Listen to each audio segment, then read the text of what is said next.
दोस्तों नमस्कार। Good evening.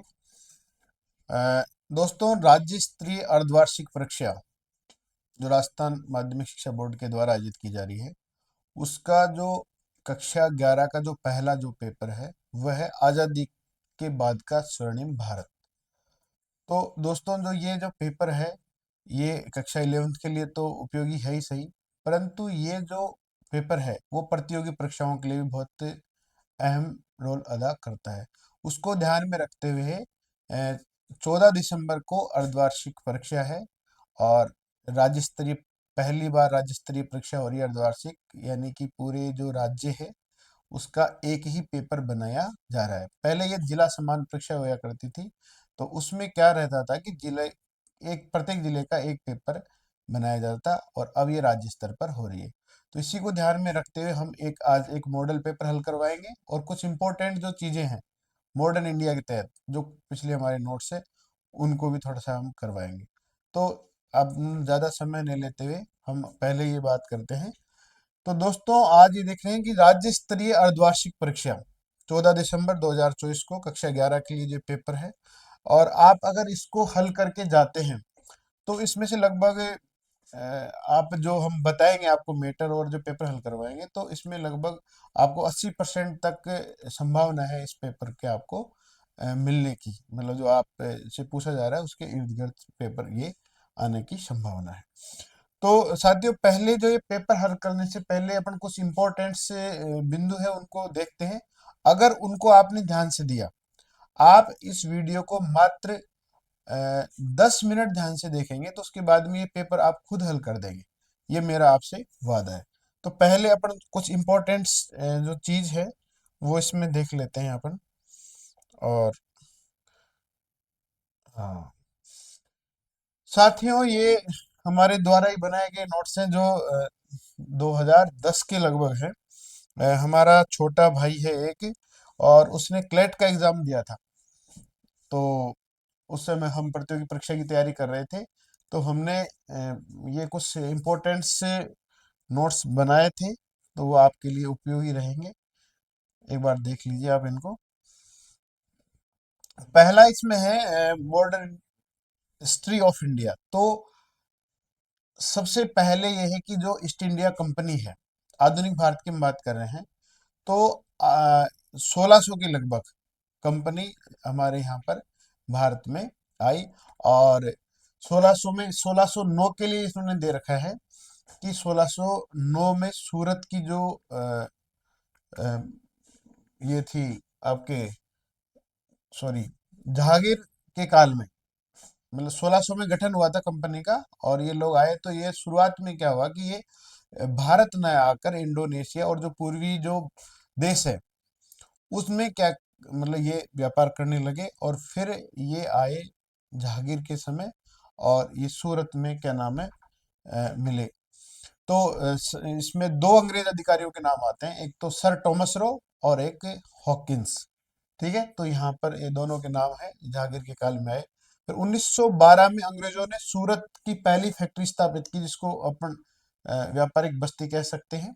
और उसके बाद में कई सारे चीजें हुई। ये जो नोट्स हम बता रहे हैं ये बहुत ही शॉर्ट नोट्स है, और ये सिर्फ अपने 11वीं क्लास में जो पेपर में से ज्यादा मिल सके उसी को ध्यान में रखते हुए आपको बताया जा रहा है।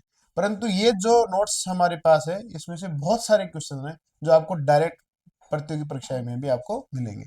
तो 1609 में कैप्टन हॉकंस और सर टॉमस रॉय, 1612 में अंग्रेजों ने सूरत की फैक्ट्री, इसमें आप देख रहे हैं सूरत फैक्ट्री, अंग्रेजों ने सूरत की पहली फैक्ट्री स्थापित की। और उसके बाद में विभिन्न चीजें होने के बाद में 23 जून 1757 को प्लासी का युद्ध हुआ। ये जो दोस्तों ये जो युद्ध था ये काफी निर्णायक था, और इसमें क्या हुआ कि जो बंगाल का जो गवर्नर था, सॉरी, बंगाल का जो नवाब था, उनको अंग्रेजों ने इसमें हरा दिया 1757 में, और बंगाल पे इसका अधिकार हो गया किनका, अंग्रेजों का। उसके बाद में 22 अक्टूबर 1764 को बक्सर का युद्ध हुआ, और इसमें जो यहाँ का सम्राट था शाह आलम सेकंड, और एक अवध के नवाब थे और एक बंगाल के नवाब, इनका संयुक्त जो सेना थी, उनके साथ अंग्रेजों का युद्ध हुआ। और इसमें क्या नाम से ये तीनों ही पराजित हुए, और अंग्रेजों का जो भारत पे एक तरीके से एक छत्र राज हो गया। ठीक है साथियों। अब इसमें यहाँ के बाद में जो है 1757 के बाद में, प्लासी के बाद में गवर्नर जनरल का काल कहा जाता है। और गवर्नर जनरल मतलब कि बंगाल का गवर्नर जनरल की बात कर रहे हैं यहाँ पर। तो पहला जो गवर्नर जनरल बनाया गया वह था रॉबर्ट क्लाइव, मतलब बंगाल का। ठीक है। उसके बाद में गवर्नर बोलते थे उसको, पहले गवर्नर जनरल बाद में कहा गया। उसके बाद में 1760 में वेनिस्टोड था, और 1765 में फिर रॉबर्ट क्लाइव फिर वापस आ गया, और इसने द्वैध शासन यहाँ पर लागू किया। ये बात इंपॉर्टेंट है कि रॉबर्ट क्लाइव में द्वैध शासन यहाँ पर लागू किया। ठीक है। फिर आया 1772 में वॉरेन हेस्टिंग्स। वॉरेन हेस्टिंग्स ये जो कंपनी थी, ईस्ट इंडिया कंपनी थी, उसका लास्ट गवर्नर था। लास्ट गवर्नर का मतलब ये है कि उसके बाद में जो पोस्ट बनी वो थी गवर्नर जनरल की। तो ये गवर्नर लास्ट था, उसके बाद में मतलब गवर्नर जनरल की पोस्ट आई। उसके बाद में 1773 में रेगुलेटिंग एक्ट पास हुआ, और उसके बाद में 1700 और 79 में लॉर्ड कार्नवालिस। कार्नवालिस के समय परमानेंट सेटलमेंट यानी स्थायी बंदोबस्त। अब ये आपकी इस बुक में है। इसमें तीन तरह की कृषि व्यवस्थाएं, एक तो स्थायी बंदोबस्त है, एक महलवाड़ी है, और एक रैयतवाड़ी है। ठीक है दोस्तों। तो जो स्थायी बंदोबस्त है तो वो तो जमींदार प्रथा है, एक तरीके से उसमें जमीन का जो मालिक है वो जमींदार है। और जो रैयतवाड़ी जो प्रथा है उसमें जो जमीन का जो मालिक है वो है किसान। और जो महलवाड़ी है उसमें जो किसान है उसमें 30% भूमि का अधिकार है। तो इस प्रकार से तीन ये शासन व्यवस्था है। तो अगर आपसे पूछा जाए कि परमानेंट सेटलमेंट यानी जो जमींदार जो प्रथा है, तो वो किसकी उसमें आएगी, कार्नवालिस में। उसके बाद में 1798 में लॉर्ड वेलेस्ली। मैं जो बोलता जा रहा हूं उसको आप लिख भी सकते हैं, क्योंकि ये जो लिखा हुआ है शायद ये आपके समझ में नहीं आएगा। ठीक है। तो 1798 में लॉर्ड वेलेस्ली ने साइक संधि, पॉलिसी ऑफ सब्सिडरी अलायंस के नाम से जानी जाती है, और इनको बोलते थे कंपनी का अकबर। क्योंकि अकबर को इसलिए जाना जाता है अपने राजपूत काल में, क्योंकि उन्होंने सभी जो राजा थे यहाँ के, हिंदुस्तान के, उनसे वैवाहिक संबंध स्थापित किए और सभी को साथ लेके चले, तो अपने राज्य को विस्तार दिया। तो इसी प्रकार जो अपने यहाँ पे लॉर्ड वेलेस्ली हैं, तो इन्होंने भी क्या किया कि यहाँ पर जो यहाँ के राजा थे उनसे सभी से सहायक संधि की, और उन्होंने ये कहा कि हमसे आप सहायक संधि कीजिए, उसके बदले में हम आपको सुरक्षा प्रदान करेंगे। उसमें तय आप एक सेना रखनी पड़ेगी, और उसका खर्च आपको ही उठाना पड़ेगा। ठीक है साथियों। उसके बाद में बात करते हैं हम 1813 में मार्ले मिंटो अधिनियम। ये अधिनियम जो आया वो आया 20 वर्षों के लिए। इसमें क्या प्रावधान थे, अपन जल्दी जल्दी थोड़ा सा देख लेते हैं, क्योंकि वीडियो थोड़ा लंबा हो जाएगा। 1 लाख शिक्षा सालाना खर्च करेगी सरकार इस पर। भारत में ब्रिटिशवासी भारत में व्यापार कर सकता है, चीन के साथ व्यापार करेंगे, और परंतु चीन में जो चाय का है उसमें कंपनी का एकाधिकार होगा। ठीक है। ईसाई मिशनरी भारत में धर्म का प्रचार कर सकेंगे। तो उस समय जो अभी भी आप देखते हैं सेंट एंसलम है, और सेंट टेरेसा है, कई स्कूलें हैं मिशनरीज की, और नॉर्थ ईस्ट में भी काफी इनका काम रहा। तो ये उसी टाइम से शुरुआत इनकी हुई। फिर बात करते हैं 1828 में lord William Bentinck. Lord William Bentinck ने कुछ अच्छे कार्य किए, जो हमारे यहाँ पर भारतीय जो हिंदू धर्म में कुछ कुरीतियां थी उनको भी मतलब हटाने में इनका काफी योगदान रहा। जैसे बात करते हैं 1829 में सती प्रथा पर रोक लगी, और इन्हीं के टाइम पे नर बलि पे भी रोक लगी। यानी कि आप सती प्रथा पे रोक लगा इन्होंने, और नर बलि पे। और 1835 में इन्हीं के काल में इंग्लिश मीडियम जो पढ़ाई थी वो भी यहाँ पर भारतीयों के लिए शुरुआत की गई। उसके बाद में 1853 में ईस्ट इंडिया कंपनी का चार्टर रिवाइज किया गया, और इसमें क्या हुआ कि अब जो बंगाल का गवर्नर था वो अब भारत का गवर्नर जनरल कहलाएगा। ठीक है साथियों, ये बात काफी इंपॉर्टेंट है। First governor general of India is lord Bentinck, मतलब जो पहला जो गवर्नर जनरल था वो कौन हो गया, लॉर्ड बेंटिंग हो गया। ये भी आप ध्यान में रखना चाहिए। 1948 में लॉर्ड डलहौजी आए, और डलहौजी के time I doctrine of lapse. Doctrine of lapse का मतलब है गोद निषेध संधि, यानी कि यदि कोई राजा के पुत्र की प्राप्ति नहीं हुई है तो उसको वो अंग्रेज राज्य में मिला लिया जाएगा, वो किसी से गोद नहीं ले सकता, पुत्र कोई गोद नहीं ले सकता। ठीक है, ये 17 में लागू किया गया पहली बार। और उसके बाद में इन्होंने काल में दो इंपॉर्टेंट सेवाएं चालू की गई, एक तो पोस्ट यानी डाक, और एक रेल। ये दोनों जो चालू की गई वो की गई लॉर्ड डलहौजी के टाइम पे। ठीक है साथियों, इन्हीं के टाइम पे समर कैपिटल ऑफ इन शिमला, शिमला में समर कैपिटल बनाई गई। ये रिवाज जो था ग्रीष्मकालीन में शिमला में, ये इन्हीं के टाइम पे चालू किया गया।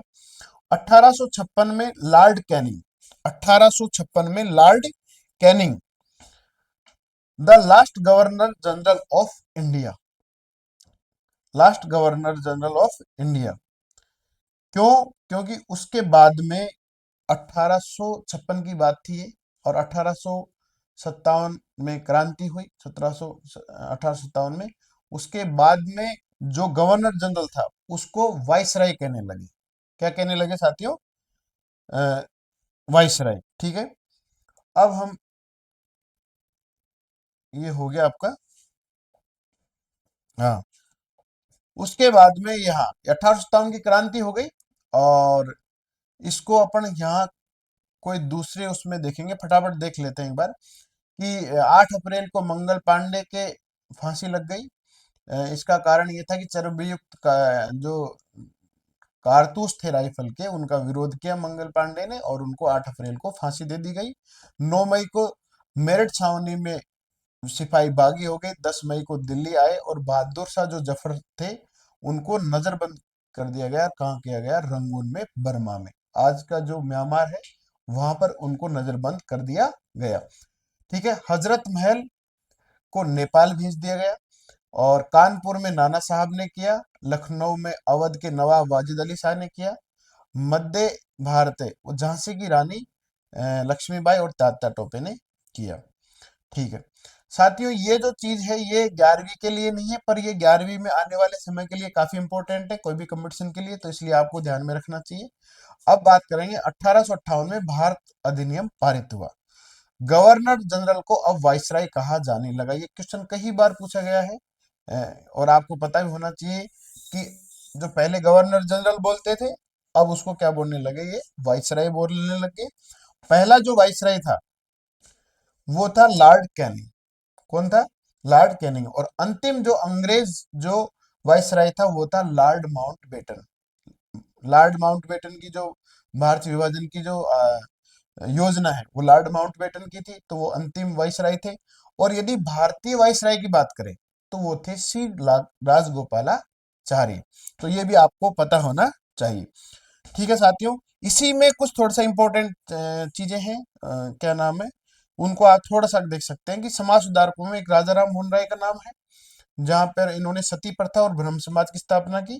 तो 1829 में अभी आपको बताया था हमने कि यहाँ पर इनके ही प्रयास से सती प्रथा का उन्मूलन हो सका। ब्रह्म समाज की 1828 में स्थापना हुई। इन्होंने एक दो अखबार लिखे थे, एक तो संवाद कौमुदी और एक मिरत उल अखबार। तो संवाद कौमुदी बांग्ला भाषा में था और मिरत उल अखबार था फारसी भाषा में। ठीक है साथियों, उसके बाद में दयानंद सरस्वती, इनके इनका नाम मूल शंकर था। मूर्ति पूजा का इन्होंने विरोध किया, और आर्य समाज की इन्होंने स्थापना की, वो की 10 अप्रैल 1875 में। ठीक है, कहां पर की गई? बंबई में की गई। जो मैं बोल रहा हूं आप उस पर ध्यान दीजिए, शायद इसमें कुछ दिखाई नहीं देगा आपको, और उनको आप वीडियो को आप धीन में करके आप इसको लिख भी सकते हैं। बहुत इंपॉर्टेंट चीज है जो कई एग्जामों में बार बार पूछी जाती है, और उसी के हिसाब से ये लगभग 14 साल पुराने नोट्स हैं मेरे, तो आपके ये काम आए, मुझे काफी अच्छा लगेगा। और फिर इन्होंने सत्यार्थ प्रकाश से ग्रंथ लिखा, और इन्होंने नारा दिया वेदों की ओर लौटो। ठीक है। इन्होंने स्वदेश स्वराज स्वभाषा, अ, स्वदेश स्वराज और स्वभाषा, और एक शब्द और है, इन 4 शब्दों का इन्होंने प्रयोग किया गया। और उसके बाद में स्वामी विवेकानंद है, जिनका 1863 से लेके 1902 तक रहा जन्म। शिकागो में सर्वधर्म सम्मेलन किया इन्होंने, ये किया 1883 में। फिर रामकृष्ण मिशन की स्थापना की। उसके बाद में थियोसॉफिकल सोसाइटी। ठीक है, ये इनके लिए महत्वपूर्ण चीज है। अब दोस्तों बात करते हैं, ये तो आपकी उसकी भूमिका हो गई, कहां से लेकर, जहां से अंग्रेज ईस्ट इंडिया कंपनी के साथ भारत आए थे, वहां से लेके अपन ने ये बात कर ली। अब इसमें ये बहुत इंपॉर्टेंट फैक्ट है, जो हम जल्दी देखेंगे इनको, और उसके बाद में अपन पेपर हल करेंगे, तो आपको तुरंत पेपर आप इसको हल कर देंगे। भारतीय स्वतंत्रता आंदोलन, इसमें ये जो नोट्स हैं, इनकी जो डेट है 20 अप्रैल 2010 को, ये क्या नाम से तैयार किए गए थे। हमारी जो हिंदू संस्कृति में ओम लिखा जाता है, उसका यहाँ पर प्रयोग किया जाता है। ठीक है।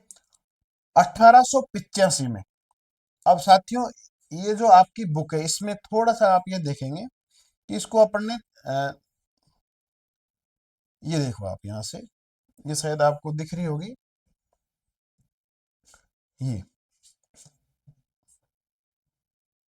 पहला जो चैप्टर है वह है औपनिवेशिक भारत का सतत शोषण काल, यानी जब अंग्रेज यहाँ पर आए थे, उन्होंने यहाँ पर आकर कैसे लोगों का शोषण किया था।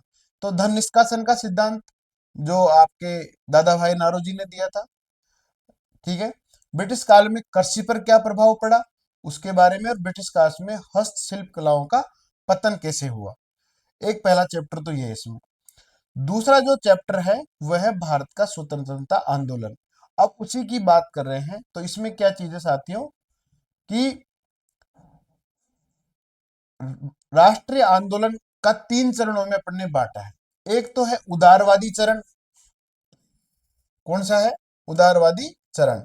दूसरा है इसमें उग्रवादी चरण है, और तीसरा है इसमें गांधी युग। तो पहला चरण तो 1885 से 1905 तक, उसके बाद में 1905 से 1920 तक, और सन 1920 से 1947 तक। तो ये उसके बाद में गांधी जी के विचार हैं। तो इनके ही बारे में अपन बात कर रहे हैं यहाँ पर। ठीक है।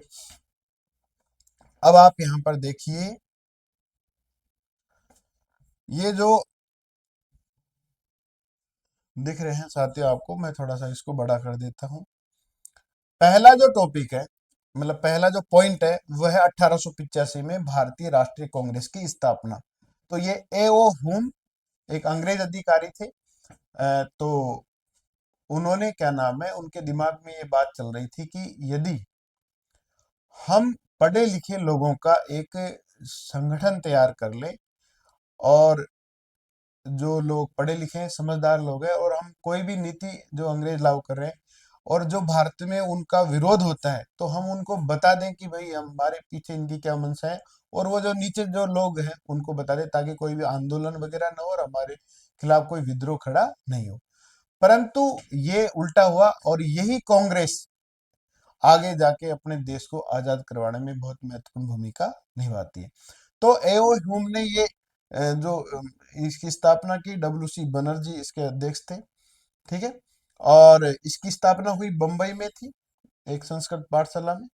और 1905 1985 के बाद में यहाँ पे बहुत इंपॉर्टेंट डेट्स दे रखी है।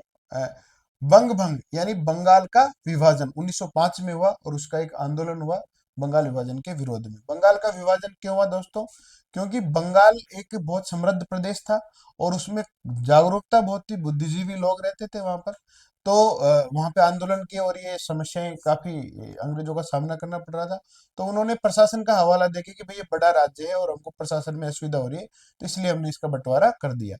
तो और दूसरी चीज है कि यहाँ से ही हमने हिंदू और मुस्लिम की जो एकता थी उसको भी अंग्रेज चाह रहे थे कि अगर ये लोग डिवाइड हो जाएंगे तो अपन को राज करने में थोड़ी आसानी रहेगी। तो वहीं से जो ये आज तक भी ये लड़ाइयाँ चल रही है, ये बीच कोई टाइम अंग्रेजों ने यहाँ पर डाले थे और आज भी हम उसको पाट नहीं पा रहे हैं। ठीक है। उसके बाद में 1906 में मुस्लिम लीग की स्थापना। जैसे ही बंगाल विभाजन हुआ, कुछ जो लोग थे मतलब कट्टरपंथी थे, उन्होंने मुस्लिम लीग की स्थापना की। उसमें सर आगा खां और सलीमुल्लाह खां ने ढाका में, बंगाल में इसकी स्थापना की, मुस्लिम लीग की। आपको इंपॉर्टेंट चीज ध्यान रखनी है। 1907 में कांग्रेस का विभाजन हुआ। 1907 में क्या हुआ? कांग्रेस का विभाजन। विभाजन का मतलब है कि नरम दल और गरम दल में फूट हो गई। कुछ जो विचार थे उसको लेकर क्या हो गई? फूट हो गई। तो देखो साथियों, यहीं से जो ये अभी यहाँ पे देख रहे थे अपन, उदारवादी चरण, यानी उदारवादी चरण का अंत हो गया 1905 में। उदारवादी चरण का मतलब ये था कि जो अंग्रेजों से अपन शासन सत्ता हथियाना चाह रहे थे, हथियाना का मतलब अपना जो स्वराज वापस लेना चाह रहे थे, वो चाह रहे थे अपन विनम्रता पूर्वक, प्रार्थना पत्रों के द्वारा, विनम्रता पूर्व उनकी जो थी नीतियां, उन कई लोग तो ऐसे भी थे उस दौरान जो अंग्रेजों को काफी अच्छा मानते थे और उनका अनुसरण भी करते थे। बाद में जाके उनको पता चला कि ये काफी शोषण कर रहे हैं, तो उन्होंने विरोध किया। जैसे दादा भाई नारोजी हैं और पारसी लोग थे, कुछ फिरोज शाह मेहता थे, ठीक है, सुरेंद्र नाथ बनर्जी वगैरह ये लोग थे। तो ये लोग थे जो उदारवादी थे। बाद में गरम दल में तिलक के नेतृत्व में कई लोग आए, जिसमें लाल बाल पाल थे, विपिन चंद्र पाल, भगत सिंह वगैरह, ये लोग थे। ये थे आपके उग्रवादी चरण में।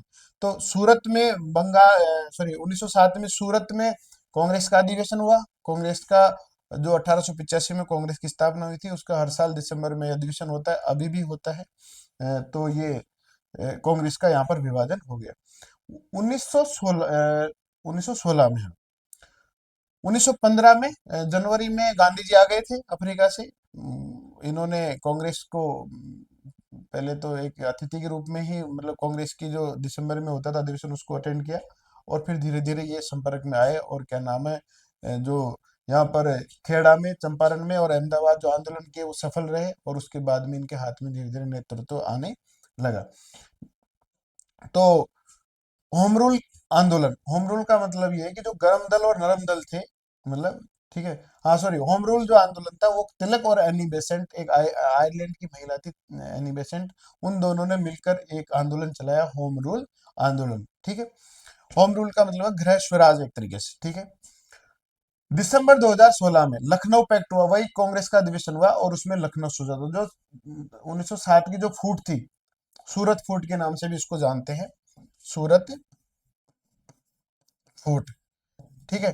तो वो लखनऊ पैक्ट यानी लखनऊ जो समझौता था उसमें बदल गई। तो इसमें कांग्रेस और मुस्लिम लीग के भी समझौता हो गया और जो मतलब जो लोग थे तिलक वगैरह, उनमें भी समझौता हो गया। अब अगस्त 1917 में मांटेस्क्यू चेम्सफोर्ड ने घोषणा की, मतलब ये जो अपने कानून थे अंग्रेजों के जो रिवाइज होते रहते थे उसमें, ठीक है। उसके बाद में एक कानून आता है जिसको रॉलेक्ट एक्ट के नाम से जानते हैं। ये आया मार्च 1999, 1999, ओ सॉरी, 1919 में। 1919 में रॉलेक्ट एक्ट, काला कानून आया।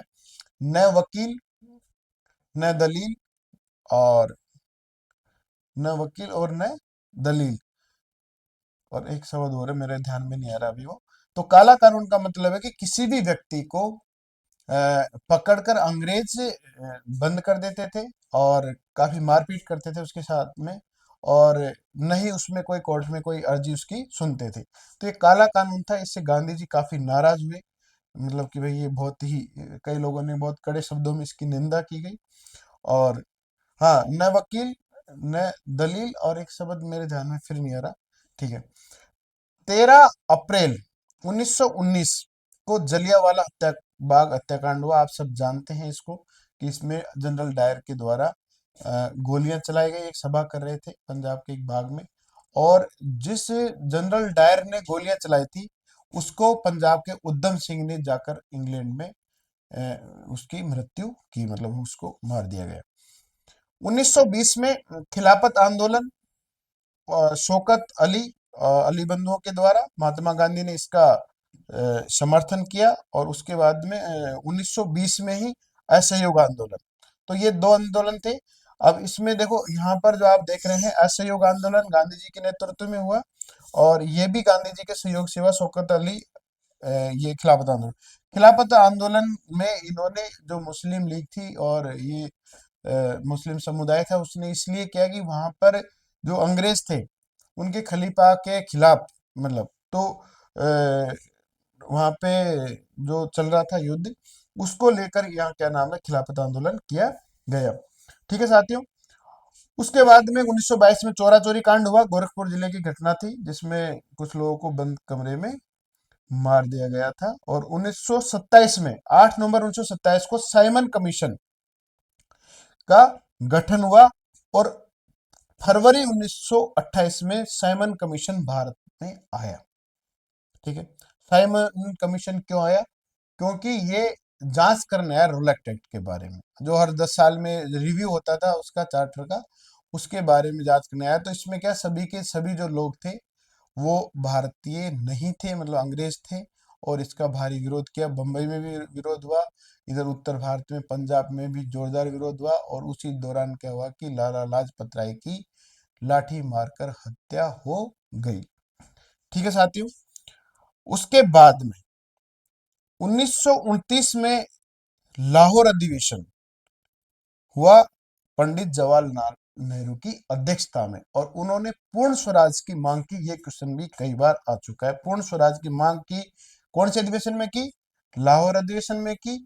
और किसकी अध्यक्षता में? पंडित जवाहरलाल नेहरू की अध्यक्षता में। तो ये भी आपको पता होना चाहिए। ठीक है।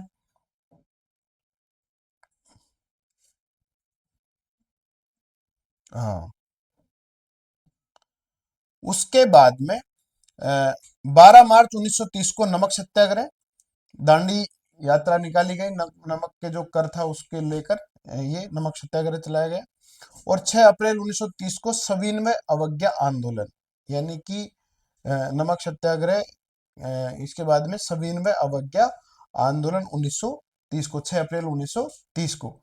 उसके बाद में जो तिथि है वह है 12, सॉरी, हाँ, जनवरी 1930 को प्रथम गोलमेज सम्मेलन। 3 गोलमेज सम्मेलन हुए, अ, मैकडोनाल्ड की अध्यक्षता में हुए। कहाँ पे हुए? लंदन में हुए। और गांधी और इरविन के समझौता हुआ, ये हुआ 31 में, मार्च 31 में गांधी इरविन समझौता। तो गांधी जी और वाइसराय था उस समय इरविन, इसके इनके बीच में कुछ बहुत सारे बिंदु थे, उनको लेकर समझौता हुआ। और इसमें क्या हुआ कि अ, भगत सिंह को लेकर भी बात की गई। गांधी जी से लोगों ने आग्रह किया कि आप जो गांधी इरविन समझौता है उसमें हम चाहते हैं कि आप भगत सिंह की बात रखें और भगत सिंह को जेल से रिहा कराएं। परंतु गांधी जी ने कहा कि अ, उन्होंने हिंसा की है, और हिंसा का हम समर्थन नहीं करते। हम जो देश में आज़ादी चाहते हैं वो बिना हिंसा के चाहते हैं। तो उन्होंने इस बात को पत्र में तो नहीं लिखी, परंतु फिर भी ये कहा जाता है कि गांधी जी ने जिस दिन, अगले दिन जो फांसी चढ़ने वाली थी भगत सिंह को, उसके अगले दिन एक लेटर लिखा, और उसमें ये लिखा गया, जो दिल्ली पब्लिक लाइब्रेरी में अभी भी वो पत्र है, कि आप ऐसा कोई काम नहीं करना जिससे आपके और हमारे जो रिश्ते हैं वो हमेशा हमेशा के लिए खराब हो जाए। गांधी जी और इरविन को ये पत्र मिला, और उन्होंने इसका जवाब भी दिया कि आपका जो पत्र मिला उससे पहले ही, मतलब भगत सिंह जी को फांसी, मतलब ये निर्णय हो चुका था, और ये मतलब उसके बाद में मिला। ठीक है। उसके बाद में बात करते हैं गांधी इरविन समझौते के बाद में, गांधी जी ने द्वितीय जो सम्मेलन हुआ, गोलमेज सम्मेलन, उसमें इन्होंने भाग लिया। मतलब इसी को लेकर ये था कि ये चाह रहे थे लोग कि ये जो गोलमेज सम्मेलन है इसमें कांग्रेस भाग ले, तो गांधी इरविन ने ये समझौता हुआ और उसमें भाग लिया। तृतीय जो गोलमेज सम्मेलन था, कांग्रेस ने फिर वो उसका बॉयकॉट किया, परंतु बी आर अम्बेडकर ने ये जो तीनों गोलमेज सम्मेलन थे उनमें भाग लिया। ये क्वेश्चन भी कई बार आता है। तो ये क्वेश्चन ये बनता है कि कांग्रेस ने कब भाग लिया? तो द्वितीय में लिया, क्योंकि प्रथम में तो समझौता हुआ ही नहीं था, और तृतीय में भाग लिया। फिर कई सारी चीजों को लेकर उनमें डिस्प्यूट हो गया। और जो बी आर अम्बेडकर थे, उन्होंने तीनों ही सम्मेलन में भाग लिया, क्योंकि उनको ये कह रखा था अंग्रेजों ने कि हम आपको अलग से आरक्षण देंगे। ठीक है साथियों, अब बात आती है सांप्रदायिक पछाड़। मतलब कि जो बात अभी मैं कह रहा था आपको कि ये बोला था उन्होंने बी आर अम्बेडकर को कि हम आपको अलग से आरक्षण देंगे, तो उसमें क्या था कि अ, ये था कम्युनियल अवार्ड के नाम से सांप्रदायिक पछाड़। ये दो नाम आपको याद रखने हैं। 16 अगस्त 1932 को मैकडोनाल्ड ने पृथक प्रतिनिधित्व देने की बात कही, और इससे क्या हुआ कि गांधी जी बेहद नाराज हो गए कि आप हम हिंदुओं में भेद करना चाहते हैं, और ये आरक्षण के नाम पर जो बंटवारा कर रहे हैं, इनसे हिंदुओं में कहीं न कहीं दरार पड़ जाएगी। इसको लेकर पूना में गांधी जी ने आमरण अनशन कर दिया, और बी आर अम्बेडकर काफी खफा थे इस चीज से, क्योंकि वो चाह रहे थे कि जब तक अगर ये जो नीचे तबके के लोग हैं, अगर इनको बराबरी का हक दिलाना है, तो क्या नाम से आरक्षण बहुत जरूरी है। परंतु गांधी जी चाह रहे थे कि हिंदू में अगर आरक्षण मिल गया तो कहीं कहीं दरार पड़ जाएगी। जिस प्रकार हम हिंदू और मुस्लिम बट गए, उसी प्रकार हिंदुओं में भी एक दरार और पड़ जाएगी, इसलिए वो इस चीज को नहीं चाह रहे थे। बी आर अम्बेडकर का कहना था कि आप लोग तो अंग्रेजों से जब आजाद हो जाओगे, परंतु जो सदियों से हम स्वर्ण जातियों से हम कहीं न कहीं खपा है, मतलब कि हमारा जो शोषण हो रहा है भेदभाव के तौर पर, जातिवाद के तौर पर, तो इससे हमें मुक्ति नहीं मिलेगी। तो वो इस चीज को लेकर थे। लास्ट में कुछ लोगों ने बी आर अम्बेडकर को समझाया कि गांधी जी काफी टाइम से आमरण अनशन पे और उनकी तबीयत बहुत खराब है। वो खुद गए, यरवदा जेल थी उसमें, और क्या नाम है इसमें, पूना में, और वहां पे उनके बीच से जो समझौता हुआ, वो हुआ सितंबर 1932 को, जिसको बोलते हैं पूना पैक्ट। इसमें गांधी जी और अम्बेडकर के बीच में समझौता हो गया। साथ ही उसके बाद में है 1939 को फॉरवर्ड ब्लॉक का गठन हुआ सुभाष चंद्र बोस के नेतृत्व में। और 1940 में पाकिस्तान की मांग रखी गई मुस्लिम लीग के लाहौर अधिवेशन में। मुस्लिम लीग का अधिवेशन हुआ लाहौर में, वहां पे पाकिस्तान की मांग रखी गई। और 8 अगस्त 1940 को अगस्त प्रस्ताव, ये वाइसराय लिन लिथ गो के समय आया। और मार्च 1942 में क्रिप्स मिशन सर स्टेफेड क्रिस्म के नेतृत्व में ये आया। ठीक है।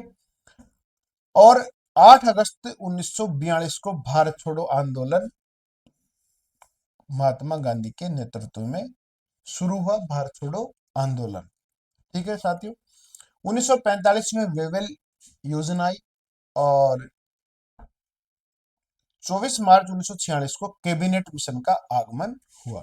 ये डेट आपको ध्यान रखनी, सारी डेट बहुत इंपॉर्टेंट है, और ये काफी एग्जाम में ऑब्जेक्टिव क्वेश्चनों में पूछी जाती है। 3 जून 1947 को माउंट बेटन योजना, भारत विभाजन की योजना जिसको बोलते हैं, मैंने बताया था आपको कि ये लास्ट वाइसराय थे, अंग्रेज वाइसराय, ये भारत की विभाजन की योजना को लेकर आए थे। ठीक है।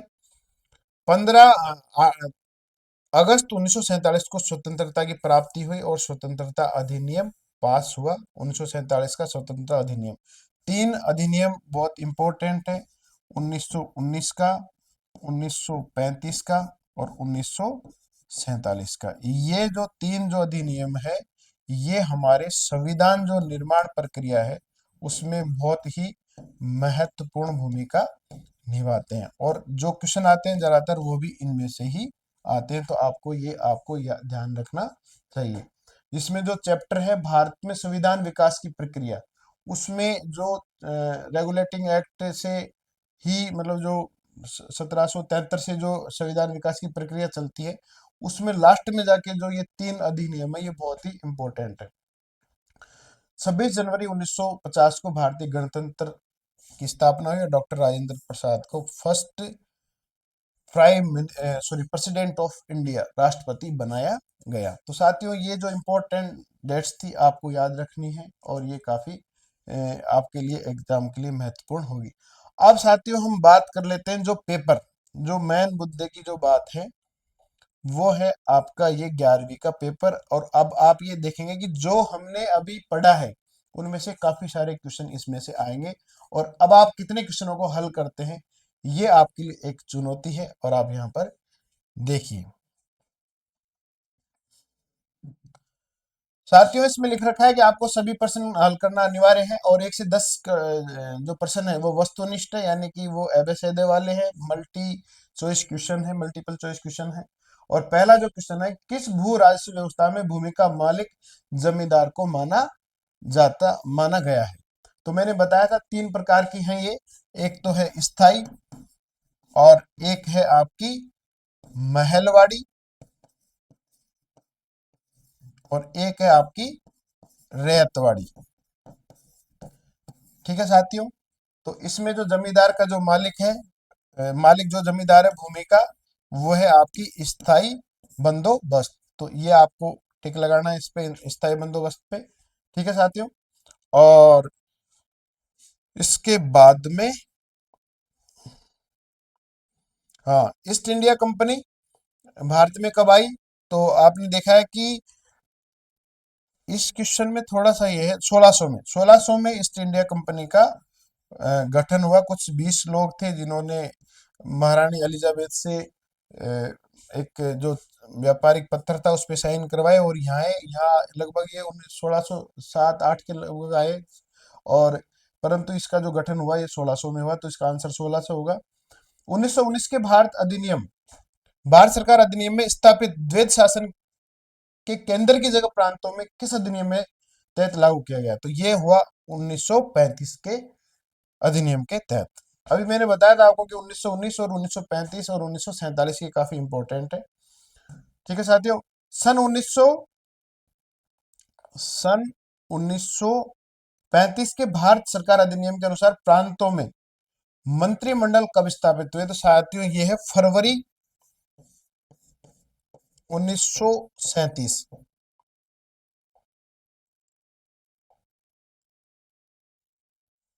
ये है फरवरी 1937। एक मिनट, हाँ ठीक है, 4 यहाँ हो गए। उसके बाद में अब जो नेक्स्ट क्वेश्चन है वह है, भारत के संविधान निर्माण में कितना समय लगा? तो साथियों इसमें आएगा आपको 2 वर्ष 11 माह और 17 दिन। 2 वर्ष 11 माह और 17 दिन। भारत का संविधान कब लागू हुआ? तो ये था 26 नवंबर 1950 को लागू हुआ। भारत के संविधान निर्माण के दौरान उद्देश्य प्रस्ताव किसने रखा? तो ये है पंडित जवाहरलाल नेहरू। तो साथियों एक क्वेश्चन तो है प्रारूप का, तो उसमें तो भीमराव अंबेडकर आएंगे, BR अम्बेडकर, डॉक्टर भीमराव अंबेडकर। ठीक है, और उद्देश्य की बात करें तो पंडित जवाहरलाल नेहरू। सचिदानंद सिन्हा है, वो पहले संविधान सभा के पहले अस्थायी अध्यक्ष है, और जो स्थायी जो अध्यक्ष है वो है डॉक्टर राजेंद्र प्रसाद। तो इनका आपको ध्यान में रखना है। और आगे 1885 की स्थापना के पश्चात कांग्रेस का पहला जो विभाजन है वो कब हुआ? तो हमने बताया आपको, ये हुआ सूरत अधिवेशन में। और सूरत अधिवेशन कब हुआ? 1907 को। पहला जो विभाजन हुआ वो 1907 को सूरत अधिवेशन में। ठीक है, भारत छोड़ो आंदोलन कब हुआ?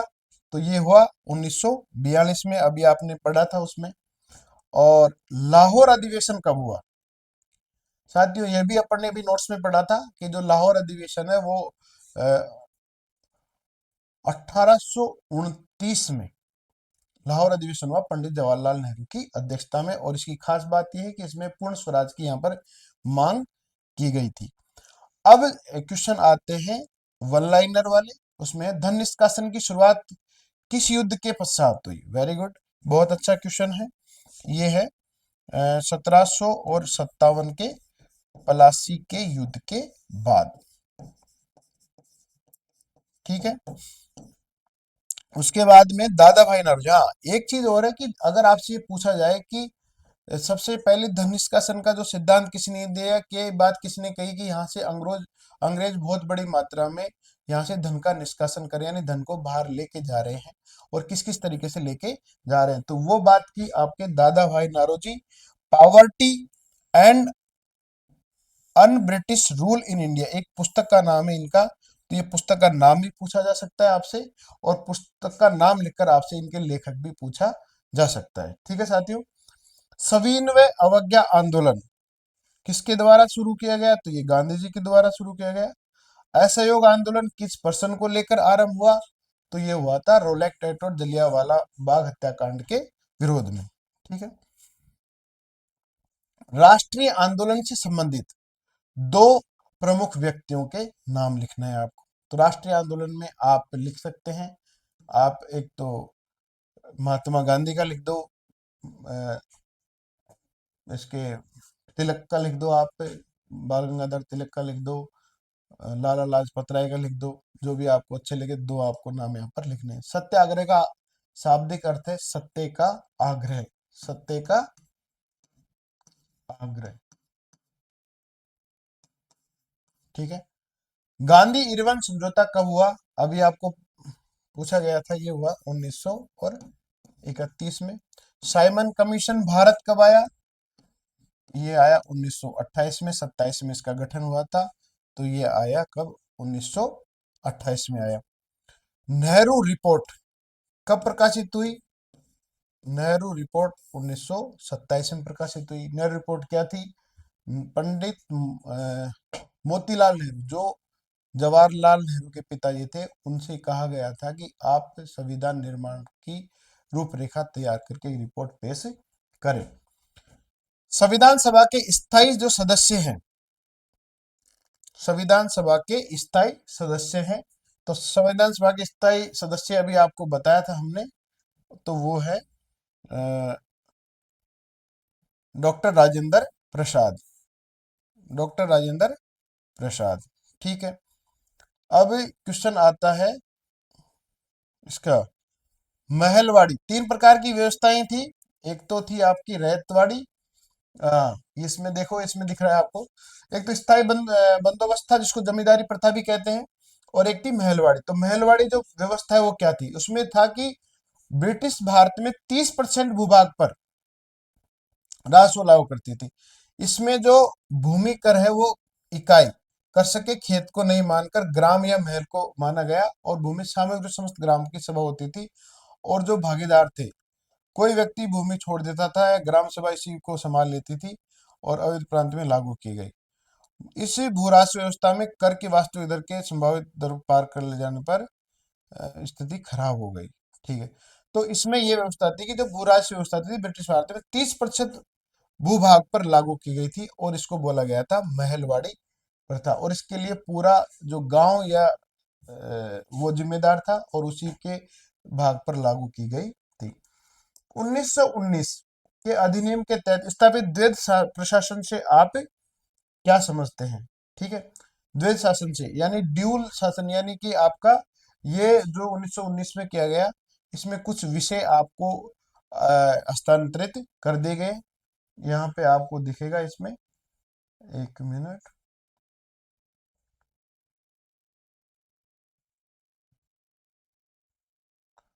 ये इन्वर्ट बिल आ गया, ये आएगा संविधान, इसमें तीसरे जो चैप्टर है उसमें है ये।